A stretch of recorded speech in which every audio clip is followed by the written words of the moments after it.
Selamat pagi, kami dari kelas 103, kelompok 3 akan mempresentasikan tentang kimia hijau, khususnya mengenai pembahasan biosolar B30.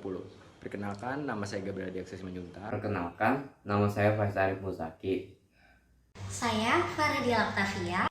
Nama saya Zahid Kristalia Marika Pakamanan dari absen 14. Nama saya Julio Elentaki Pasha Liliana.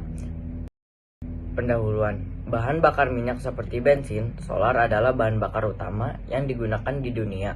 Akan tetapi, karena bahan bakar ini berasal dari fosil, merupakan sumber polusi, termasuk sumber daya yang tidak dapat diperbarui, dan jumlahnya terbatas. Maka, para ilmuwan berusaha untuk mencari sumber energi alternatif baru. Sumber energi alternatif ini diharapkan dapat mengurangi polusi dan berasal dari sumber daya yang dapat diperbarui. Salah satunya adalah bahan bakar biosolar B30 seperti yang kita akan bahas berikut ini. Biosolar B30 merupakan satu jenis bahan bakar alternatif yang bisa digunakan oleh beberapa jenis mesin. Untuk menggantikan bahan bakar minyak yang tidak dapat diperbarui, biosolar berasal dari tanaman. Biosolar B30 merupakan hasil pencampuran solar dengan minyak nabati yang berasal dari minyak kelapa sawit atau crude palm oil. Bahan bakar ini memiliki komposisi perbandingan 30% bahan nabati dan 70% bahan solar. Cara membuat biosolar B30. Biosolar B30 merupakan campuran dari 70% solar dan 30% PEM.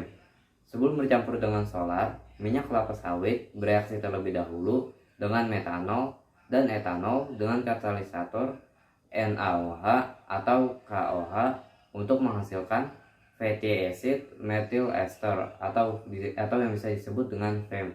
FEM adalah proses transesterifikasi lipid dengan tujuan untuk mengubah minyak dasar menjadi ester, sekaligus membuang asam lemak bebas. FEM berasal dari tumbuhan, contohnya kelapa sawit, biji jarak, dan kemiri.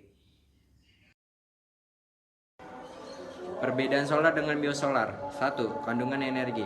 Karena bahan yang berbeda, biosolar memiliki kandungan energi yang lebih rendah daripada solar. Tenaga yang dihasilkan oleh biosolar lebih kecil daripada solar. 2. Kadar sulfur. Biosolar mempunyai kadar sulfur lebih sedikit dibandingkan solar. Oleh karena itu, biosolar lebih ramah lingkungan dibandingkan solar. 3. Kekuatan proses oksidasi. Proses oksidasi biosolar tidak sekuat solar. Kekuatan proses oksidasi yang lebih rendah menyebabkan masalah pada proses penyimpanan. Masalah ini dapat mengakibatkan penyumbatan pada beberapa bagian mesin. Apakah biosolar B30 mendukung prinsip kimia hijau?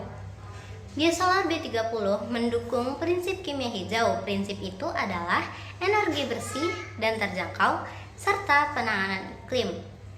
Biosolar juga berasal dari energi terbarukan, yaitu minyak nabati sawit atau hewan.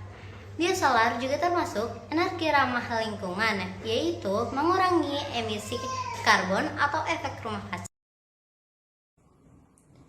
Dan contoh energi terbarukan lainnya adalah yang pertama ada tenaga air. Energi air adalah salah satu contoh energi alternatif terbarukan yang telah banyak digunakan untuk menggantikan energi fosil.